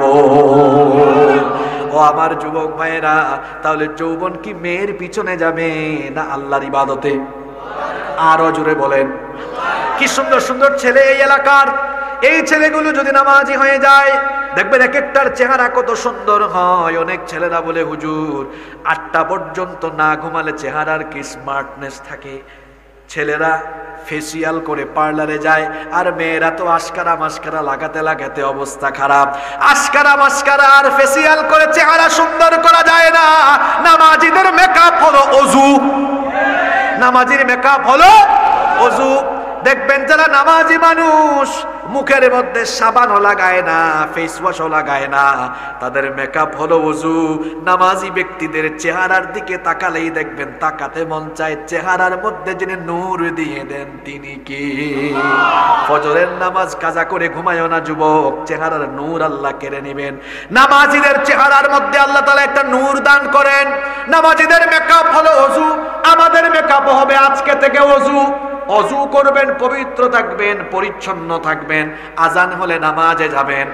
এই বয়সটা হলো ইবাদতের বয়স, ফুটানির বয়স নয়। এরপরে 6 নম্বরে হলো রাজুলুন তাসাদ্দাকা বিসাদাকাতিন ফাআখফাহা হাত্তা লা তা'লামা শিমালুহু মা তুনফিকু বিয়ামিনি। ওই ব্যক্তি যার ডান হাত কি দান করে বাম হাত খবর পায় না। প্রকাশ্যে দান করা জায়েজ আছে, অসুবিধা নাই, প্রকাশ্যেও দান করেন, কিন্তু মনে যদি এটা থাকে মানুষ আমাকে বাহবা দিবে, তো আমার মনের খবর তো আপনি জানেন না, আপনার মনের খবর আমি জানি না, কিন্তু সবার মনের খবর জানেন কি? যদি মানুষ দেখানো উদ্দেশ্য হয় এটা কবুল হবে না, আর উদ্দেশ্য ভালো হলে কবুল করবেন কে? কিন্তু প্রকাশ্য সৎকার চাইতে গোপন সৎকা ভালো। অনেক আল্লাহর বান্দা বান্দি আছে নামও বলে না, মসজিদের ছাদ লাগবে, গোপনে গোপনে সবগুলা টাকা দিয়ে দেয়, অজুখানা বানায় দেয়, এতিমখানা বানায় দেয়, মাদ্রাসার বিল্ডিং বানায় দেয়, গোপনে গোপনে জানমালের কুরবানি দেয়, গোপনে গোপনে আল্লাহর দ্বীনের পথে টাকা পয়সা খরচ করে। আল্লাহর হাবিব বলেছেন এইরকম গোপন গোপন দানকারী কি কিয়ামতের দিন আরশের ছায়ার নিচে জায়গা দিবেন কে? বহুত কষ্ট দিয়েছি, শেষের পয়েন্টটা আজকে বেশি গুরুত্বপূর্ণ, মনোযোগ আছে তো আপনাদের? এই তো কিছুক্ষণের মধ্যে মোনাজাত হয়ে যাবে ইনশাআল্লাহ। 7 নম্বর পয়েন্টটা শুনেন, কথায় আছে শেষ ভালো যার সব ভালো। শেষের পয়েন্টটা মন দিয়ে শুনেন, আল্লাহর হাবিব বলেছেন রাজুলুন যাকারাল্লাহু খালিয়ান ফাফাদাত আইনা। ওই ব্যক্তি, যে ব্যক্তি একাকী নীরবে নিভৃতে যখন হয়ে যায় আল্লাহকে তখন বেশি বেশি স্মরণ করে। ও যুবক ভাইরা, তুমি যখন রাতের বেলা একা হয়ে যাও, কেন জরিনা সকিনার কথা মনে পড়ে? কেন তোমার পিছনের গুনার কথা মনে পড়ে না? কেন তোমার পাপের কথাগুলো মনে হওয়ার পরে মৃত্যুর কথা মনে পড়ে জাহান্নামের আগুনের ভয়ে কলিজায় কেন ধাক্কা লাগে না? কেন আল্লাহর ভয়ে, জাহান্নামের ভয়ে চক্ষু থেকে পানি বের হয় না? তাহলে কি দিল পাথরের মতো শক্ত হয়ে গেল নাকি? আরে পাথরও তো অনেক ভালো, মাঝে মাঝে পাথর ফেটে ঝর্ণা বের হয়, কিন্তু আপনার কেমন দিল হলো আল্লাহর ভয়ে চোখের পানি আসে না? কত মানুষের চক্ষু দিয়ে পানি আসে না, হাসবেন কম কাঁদবেন বেশি। মোমেন হাসে কম কাঁদে বেশি। শুনেন শুনেন, এই যে চোখের পানি, এই চোখের পানির কিন্তু অনেক দাম। 2টা ফোঁটা আল্লাহ বড় ভালোবাসেন, 2টা ফোঁটা আল্লাহ বড় পছন্দ করেন। এর মধ্যে একটা ফোঁটা হলো কতরাতু দামিন তুহরাকুহু ফি সাবিলিল্লাহ। আল্লাহর পথে, আল্লাহর দ্বীন কায়েমের সংগ্রামে যাদের শরীর থেকে রক্তের ফোঁটা পড়ে, এই রক্ত যিনি পছন্দ করেন তিনি কি? 2 নম্বর হলো কতরাতু দাম কতরাতুম মিন দুমুইন ফি খাশিয়াতিল্লাহ। আল্লাহর ভয়ে যে চক্ষু থেকে চোখের পানি পড়ে, ওই চোখের পানি যিনি ভালোবাসেন তিনি কে? ও যুবক, একাকী নীরবে নিভৃতে কেন তোমার চক্ষু থেকে পানি আসে না? জরিনা সকিনার সাথে ব্রেকআপ হয়েছে, এই জন্য চক্ষু দিয়ে পানি আসে, আহারে মেয়েটারে পাইলাম না। আর আল্লাহর সামনে আমি দাঁড়াবো, যে কোনো সময় দুনিয়া ছেড়ে চলে যাব। পিছনের জিন্দেগিতে যে আমি এত পাপ করলাম, আমি আমার রবের সামনে কোন মুখে দাঁড়াবো? আমি আমার রবকে কি হিসাব দিব? রবের সামনে কেমনে দাঁড়াবো এই ভয়ে কি দিল কাঁপে না? কলিজাটা কি একবারও কেঁপে উঠে না? চক্ষু থেকে কি পানি বের হয় না? দিল কি পাথরের চাইতে শক্ত হয়ে গেল নাকি? এই যে গায়ের মধ্যে কাপড় চোপড় দিয়েছেন, কাপড়ে যদি ময়লা লাগে, ময়লা কাপড়কে পরিষ্কার করার জন্য, কাপড়ের দাগ দূর করার জন্য Wheel powder, detergent, Surf Excel, এদিকে তাকান ভাই, এটা গুরুত্বপূর্ণ কথা চলে যাচ্ছে। ময়লাযুক্ত কাপড় ধোয়ার জন্য যেমন সার্ফ এক্সেল, ডিটারজেন্ট, সাবান ব্যবহার করে আমরা ময়লা ছুটাই, আমার আপনার জীবনে তো গুনাহের ময়লা, পাপের ময়লা, গুনাহ আর পাপের ময়লা আপনি কি দিয়া ছুটাবেন? গুনাহ আর পাপের দাগ দূর করার জন্য ছাড়তে হবে চোখের পানি। যেমনি ভাবে সাবান লাগায়া পরিষ্কার পানিতে কাপড় ধুইলে পরে কাপড়টা পরিষ্কার হয়ে যায়, ঠিক তেমনি ও যুবক ভাইরা, সারা জীবন গুনাহ করেছি ঠিক আছে, বাবারা গুনাহ করছেন ঠিক আছে, কিন্তু আপনি যদি অনুতপ্ত হয়ে অনুশোচনা বোধ করে অশ্রুসিক্ত নয়নে চোখের পানি ছেড়ে ভিক্ষার হাত একবার তুলতে পারেন, এই চোখের পানি দিয়ে আল্লাহ আপনার সারা জীবনের গুনাহগুলো সাফ করে দিয়ে আপনাকে পবিত্র বানায়া দিবে। এই জন্য চোখের পানি ছাড়েন, চক্ষু থেকে পানি ঝরান। একাকী নীরবে নিভৃতে প্রত্যেক সময় একটু একা হয়ে গেছেন কেন আপনি ভাবেন না? আচ্ছা, আপনি কেন এটা ভাবেন না? যত সময় যাচ্ছে আপনার মৃত্যুর সময় ঘনিয়ে আসছে না পিছিয়ে যাচ্ছে? কথা কন না কেন? এই যে আমি হাসিবুর রহমান কথা বলা শুরু করলাম 10:30টায়, এখন প্রায় 12টা ছুঁই ছুঁই অবস্থা, 12টা বাজে। এই যে জীবন থেকে আমার আপনার আমাদের সবার 1.5 ঘন্টা চলে গেল, এটা কি আর কোনোদিন ফিরে আসবে নাকি?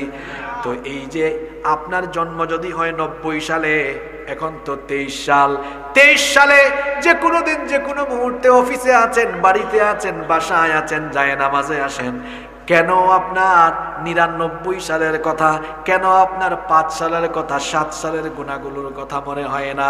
কেন ওই গুনার কথা মনে পড়ে তারপরে দিলে ধাক্কা লাগে না? এখনো তো মরেন নাই। এখনো যদি একটু চোখের পানি ছাইরা আল্লাহর কাছে ফরিয়াদ করতে পারেন, মাফ করে দিতে পারেন কে?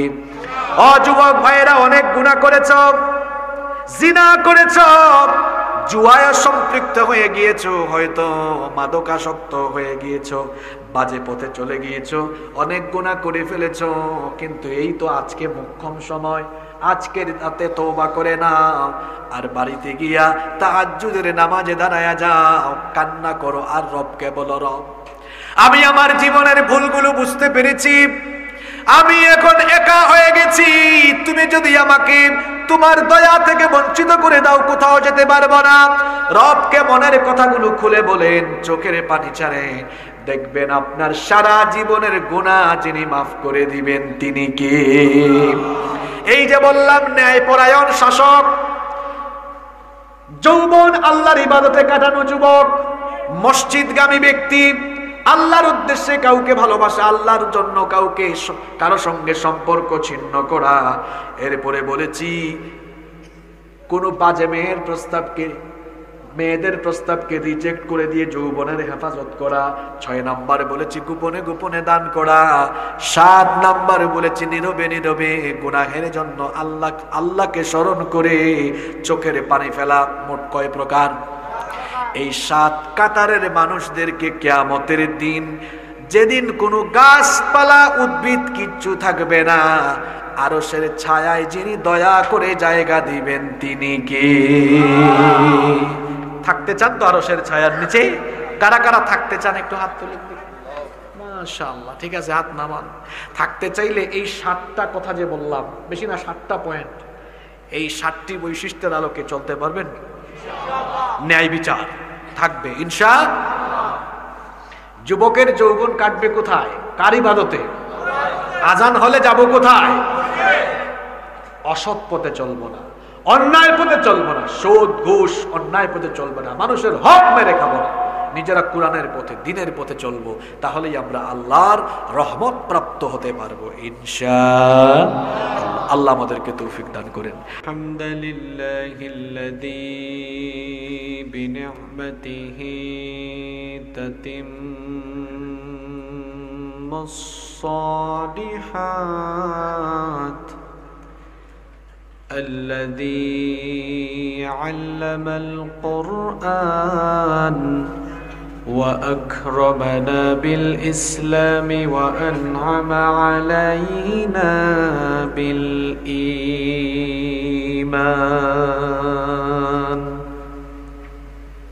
نستغفره ونتوب إليه وأشهد أن لا إله إلا الله وحده لا شريك له وأشهد أن سيدنا وسندنا وحبيبنا وطبيب أرواحنا محمدًا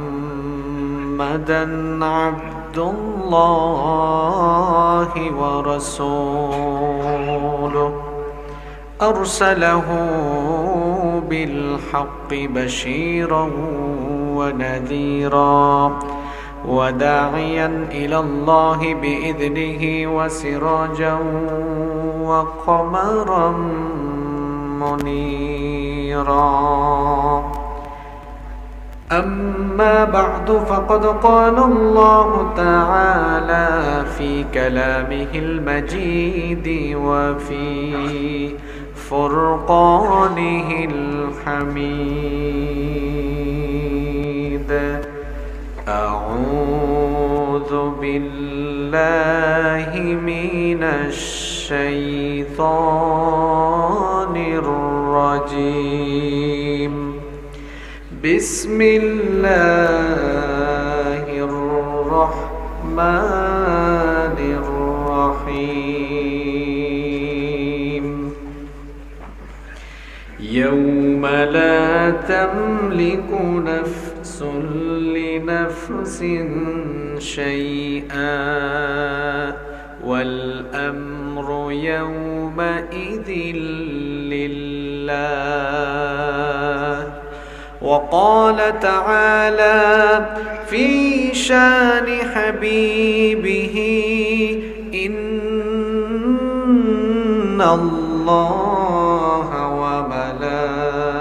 وملائكته يصلون على النبي يا أيها الذين آمنوا صلوا عليه وسلموا تسليما কেউ চুপ থাকবেন না সবাই মহব্বতের সাথে পড়েন اللهم صل على محمد وعلى آل محمد كما صليت على إبراهيم وعلى آل إبراهيم إنك حميد مجيد اللهم بارك على محمد وعلى آل محمد كما باركت على إبراهيم وعلى آل إبراهيم إنك حميد مجيد ربي زدني علما ربي زدني علما ربي اشرح لي صدري ويسر لي أمري واحلل عقدة من لساني يفقه قولي سبحانك لا علم لنا إلا ما علمتنا إنك أنت العليم الحكيم صدق الله العظيم বাংলাদেশের ঐতিহ্যবাহী কুমিল্লা জেলার বুড়িচং উপজেলার অন্তর্গত পশ্চিম সিংহ তাল্লুকপাড়া বাইতুন নূর জামে মসজিদ ও ইসলামী যুব সংগঠনের উদ্যোগে আয়োজিত 50তম বার্ষিক 2 দিনব্যাপী তাফসিরুল কোরআন মাহফিল ও ইসলামী সাংস্কৃতিক অনুষ্ঠান এর আজকের সমাপনী রজনীর সমাপনী অধিবেশনের মোহতারাম শ্রদ্ধাভাজন সভাপতি, বিশিষ্ট শিল্পপতি, অত্র এলাকার সর্বজন শ্রদ্ধেয় ব্যক্তিত্ব জনাব মিয়া মোহাম্মদ হেলাল উদ্দিন কবির, আজকের মাহফিলের সম্মানিত প্রধান অতিথি, বিশিষ্ট সমাজসেবক, বিশিষ্ট রাজনীতিবিদ, ৮ নং ভারেল্লা উত্তর ইউনিয়ন পরিষদের জননন্দিত চেয়ারম্যান জনাব অ্যাডভোকেট মোহাম্মদ ইস্কান্দার আলী ভুইয়া আমির, প্রধান মেহমান বুড়িচং উপজেলা পরিষদের সাবেক চেয়ারম্যান জনাব আলহাজ ATM মিজানুর রহমান সহ পোস্টারে উল্লেখিত বরেণ্য সম্মানিত অতিথিবৃন্দ, আল্লাহ তাআলা সকলকে কোরআনের জন্য, দ্বীনের জন্য কবুল করে নেন। আমরা সবাই বলি আমিন। আমার আগে দীর্ঘক্ষণ কোরআন এবং সুন্নাহ থেকে অত্যন্ত তাত্ত্বিক এবং জ্ঞানগর্ভ আলোচনা পেশ করেছেন প্রখ্যাত মুফাসসির কোরআন হাফেজ মাওলানা আহমদ আলী মোল্লা হাফিজাহুল্লাহ। বক্তব্য রেখেছেন মাওলানা শাহ জালাল সাহেব, শাহ মোহাম্মদ জাফরুল্লাহ তানিম, মাওলানা কারি মোহাম্মদ হাবিবুর রহমান সাহেব, মিয়া মোহাম্মদ আহসানুল ইসলাম সাঈদ। আল্লাহ তাআলা সকলকে হায়াতান তয়্যিবা, সিহহাতান কুল্লিয়া দান করেন। আমরা সবাই পড়ি আমিন। উপস্থিত প্রিয় বুড়িচং তথা কুমিল্লাবাসী, আপনারা সবাই কেমন আছেন? আলহামদুলিল্লাহ, আমিও আল্লাহর রহমতে ভালো আছি। আমাদের সবাইকে সুস্থতার সাথে বাঁচিয়ে রেখে আজকের এই সুন্দর আয়োজনে আমাদেরকে শামিল হওয়ার তৌফিক যিনি দান করেছেন, গলার আওয়াজ বড় করে সবাই বলেন তো তিনি কে? সেই মহান রবের জন্য হৃদয়ের সবটুকু ভালোবাসা, আবেগ, অনুভূতিকে উজাড় করে দিয়ে খুশি মনে প্রাণবন্ত আওয়াজে উচ্চ কণ্ঠে কালিমাতুশ শুকর আদায় করে আমরা খুশি হয়ে সবাই পড়ছি আলহামদুলিল্লাহ। প্রিয় কুমিল্লাবাসী, রাত অনেক গভীর হয়ে গিয়েছে। অপ্রাসঙ্গিক কথা বলে আমরা কোনো সময় নষ্ট করতে চাই না। আমরা যেন মুনাজাত পর্যন্ত হিদায়াতের উদ্দেশ্যে কোরআন সুন্নাহর আলোকে কথা শুনতে পারি। আল্লাহ আমাদেরকে তৌফিক দান করেন। প্রিয় উপস্থিতি, এই পৃথিবী যেখানে আমরা বসবাস করছি, এটা আমাদের কারো জন্যই চিরস্থায়ী ঠিকানা নয়। আমরা এসেছি আল্লাহর কাছ থেকে, ফিরে যাব আবার কার কাছে? দীর্ঘ সময় কথা বলেছি, অনেকে দোয়া চেয়েছেন, সবার জন্য দোয়া হবে, প্রবাসীদের জন্য দোয়া হবে ইনশাআল্লাহ। দাঁড়ানো ভাইরা বসে যান, আল্লাহুম্মা আমিন। রব্বানা যালামনা আনফুসানা ওয়া ইল্লাম তাগফির লানা ওয়া তারহামনা লানাকুনান্না মিনাল খাসিরিন। ربنا لا تزغ قلوبنا بعد إذ هديتنا وهب لنا من لدنك رحمة إنك أنت الوهاب. ربنا اصرف عنا عذاب جهنم إن عذابها كان غراما. رب العالمين,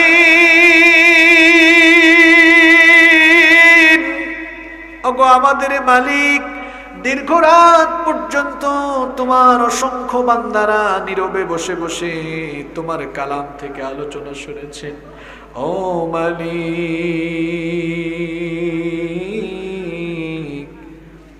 গভীর এই রাতে আমরা যখন তোমার কাছে হাত পেতেছি, ঠিক তখনই আমরা নিজেদের পিছনের জিন্দেগির সব গুনার কথা স্মরণ করেছি। আমাদের জীবনে গুনাহ আর গুনাহ করতে করতে গুনাহের সাগরে আমরা ডুবে গিয়েছি। ও আমাদের মালিক, যতই আমরা গুনাহ করি না কেন, তুমি তো বলেছো লা তাকনাতু মির রাহমাতিল্লাহ, তুমি তো বলেছো বান্দারে আমার রহমত থেকে তোরা নিরাশ হয়ে যাস না। ওগো মালিক, সেজন্য তোমার রহমতের আশা করে, দয়ার আশা করে ভিক্ষার হাত তুলেছি। মাবুদ, আমাদেরকে খালি হাতে ফিরাইয়া দিও না। তুমি যদি আমাদেরকে খালি হাতে ফিরাইয়া দাও, তাড়িয়ে দাও, কোথায় যাব, কার কাছে যাব? আমরা ছাড়াও তোমার অসংখ্য গোলাম আছে, কিন্তু তুমি ছাড়া তো আমাদের আর কোনো মাবুদ নাই। আমাদেরকে তাড়িয়ে দিও না, ক্ষমা থেকে বঞ্চিত করো না। ওগো মালিক, আমরা জীবনে যত গুনাহ করেছি, গুনাহের জন্য আমরা লজ্জিত হয়ে হাতও পেতেছি। জানি না আর কোনোদিন এভাবে হাত তোলার সুযোগ পাবো কিনা। এমনও তো হতে পারে আজকের এই মোনাজাত আমাদের কারো কারো জন্য জীবনের শেষ মোনাজাত হয়ে যেতে পারে। আর কোনোদিন এভাবে হাত পাতার সুযোগ নাও পেতে পারি গো আল্লাহ।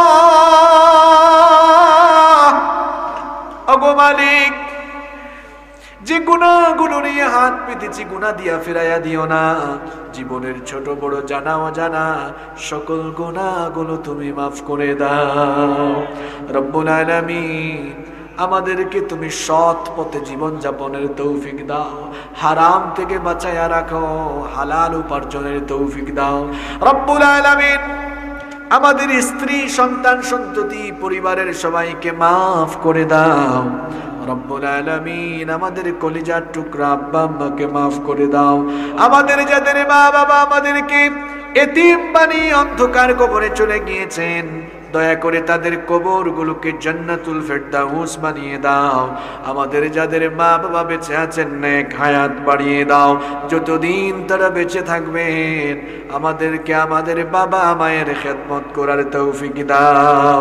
আল্লাহুম্মা গফিরলি ওয়া লিওয়ালিদাইয়া ওয়া কুর রাব্বিরহামহুমা কামা ربياني صغيرا رب ارحمهما كما ربياني صغيرا رب العالمين।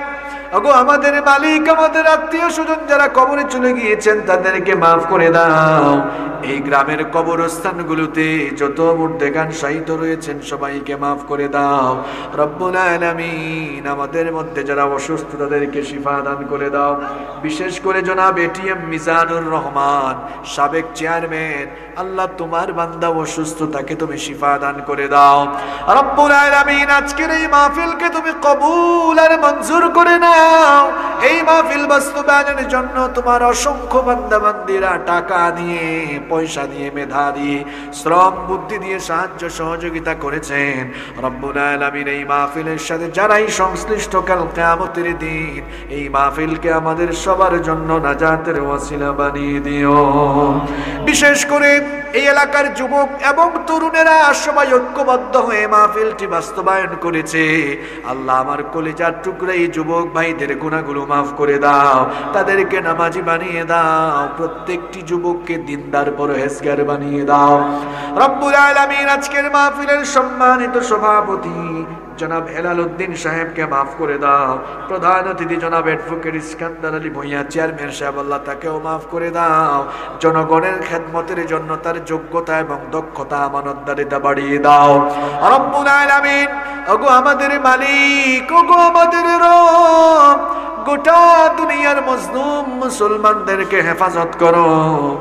আমরা বাংলাদেশে বসবাস করি, কিন্তু আমাদের হৃদয় ফিলিস্তিনে বসবাস করে।